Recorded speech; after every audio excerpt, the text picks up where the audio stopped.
Dr. Saib, from the names you quoted, who agree with you, tell me, for example, Ilyas Qadri Sahib. Okay, how many Zilli prophets he believes? Brother, we're talking about Zil. Okay? No, but Zilli, would you say Zilli prophet? I will give you. I will give you. No. Even That's no.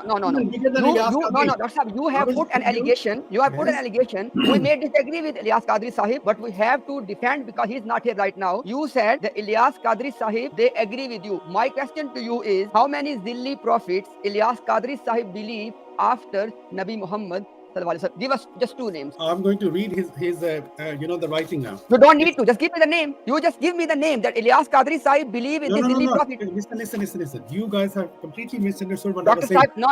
We are not going forward. Dr. Sahib, no. Dr. Sahib, no. We are not going forward. Either you apologize that you are just calling the names and you have no substance, or on public platform. It is very responsible position to speak about something, especially, like I said before, we can disagree with Ilyas Sahib, we disagree with you as well, but we must not misattribute something. You said on the public platform that on the Zilli concept, Ilyas Qadri Sahib believes and agrees with you basically. I want you to give me the name of one Zilli prophet which Ilyas Qadri Sahib believes. Okay, two things. First of all, no, just one thing. One thing. Yeah. Okay, one thing. Yes. Did I say name of the Zilli prophet? No. Name of the Zilli prophet as Ilyas. No other topic. That's all. Either you take your words back, no problem. You are a human being, no problem. If you apologize on the public platform, take your word back. I'm happy with that. Or no moving forward.